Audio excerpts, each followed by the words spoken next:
கண்ணகி, உன் கணவன் கையில் இருந்தது அரசி கோப்பெருந்தேவியின் சிலம்பு. கோப்பெருந்தேவியின் சிலம்பு இல்லை, கோவலந்தேவியா கண்ணகியின் சிலம்பு. நம்ப முடியாது என்னால். நீ யார் நம்புவதற்கு? உன்னை யார் நம்ப சொல்கிறார்கள்? உன் குறைக்க வந்தவன் நான், குற்றவாளி நீ. நான் குற்றவாளியா? ஆம், நீ குற்றவாளி. அதனால் தீர்ப்பளிக்கும் உரிமை உன் கையில் இல்லை. இதோ இருக்கிறார்களே பெருந்தன்மை பெரியவர்கள், இவர்களே இப்போது நீதிபதிகள். இவர்கள் உரைக்கட்டும் நல்ல தீர்ப்பு. சான்றோர்களே, அருள்மிகு படைகொண்டால் பாண்டியன் என்பதற்காக நீதியின் பாதையை வளைக்காமல் 1000 படைகளும் தான் அவனை எல்லாம் புகழ் பெற்றான் என்ற கீர்த்தித்தனையால் அவன் செய்த குற்றத்தை மறைத்து விடாமல் தாயின் மேலாடையாக, தமிழின் மேலாடையாக, தாயத்து மக்கள் மேலாடையாக தீர்ப்பு கூறுங்கள், நல்ல தீர்ப்பு கூறுங்கள். கோப்பெருந்தேவியின் சிலம்பை கோவலன் திருடினான் என்பது குற்றச்சாட்டு. அதற்கு மரண தண்டனை. ஆராயாமல் அறிந்த தீர்ப்பு, அதற்கு மட்டும் பொறுப்பு. இது என் வழக்கு.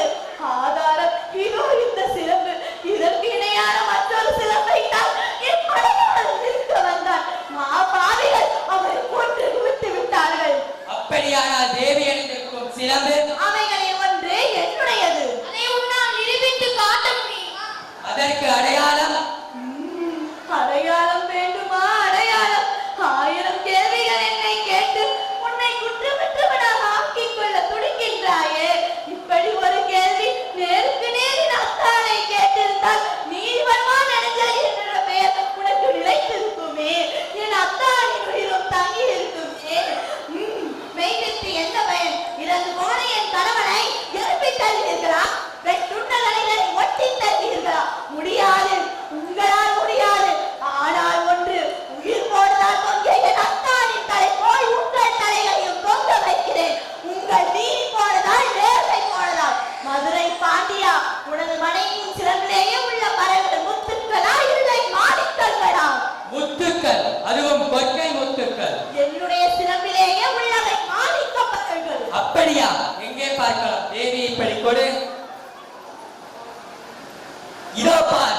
பார்த்தாயா முத்துக்களை? அடுத்த சிலம்பு. மாணிக்கங்கள் மன்னா, மாணிக்கங்கள். மாணிக்கங்கள் அல்ல, தர்மத்தின் கண்கள் கடுகின்ற ரத்த துளிகள் பாண்டியா, ரத்த துளிகள். உனக்கு இன்னும் சந்தேகம் இருந்தால் இதோ என்னுடைய மற்றொரு சிலம்பு. மாணிக்கங்கள் மன்னா, மாணிக்கங்கள். அமைச்சர்களே, அரும்பெரும் சான்றோர்களே, இது என்னவது? தலை தொங்கிவிட்டதா? நீதி கவிழ்ந்து விட்டதா? வாயடைத்து விட்டதா? நெடுஞ்செழிய பாண்டியன் ஆர்வம் பக்கம் தீரம் அத்தனை மண்ணோடு மண்ணாக கருத்து விட்டதா?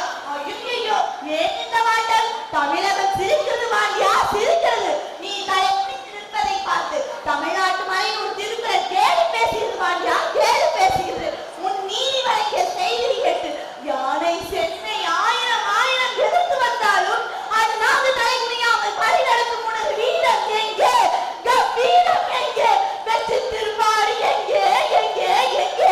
மாசு படலமும் மாநிலம் நிலவும் நீதி வழங்கிய உனக்கு செங்கோல் எதற்காக? தேவையில்லை, தேவையில்லை. மாபாதகம் புரிந்த உனக்கு மணிமுடி எதற்காக? தேவையில்லை, தேவையில்லை. வேத குலத்திற்கு இரு கற்பிக்க வந்த உனக்கு வெற்றிமுறை எதற்காக? தேவையில்லை, தேவையில்லை. கண்ணகி, உன் கணவன் கல்வன் அல்ல, கல்வன் அல்ல. அவசரத்தில் அவனை கொண்டு வருகின்ற நானே கல்வன், நானே. என்னை காலமெல்லாம் அள வைத்த கயவனே ஆடு.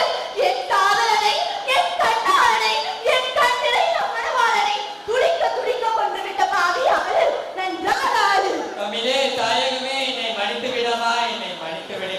அறம் தவறாத குடிமக்களின் ஆட்சி இன்று பிழைப்பட்டது. என் வாழ்நாள் முடியட்டும், என் வாழ்நாள் முடியட்டும். நானே அரசன், நானே கல்.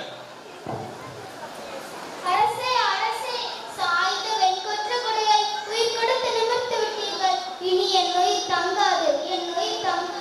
அழியட்டும், ஒழியட்டும், எல்லாம் அழியட்டும், தீ பரவட்டும். என் நெஞ்சிலே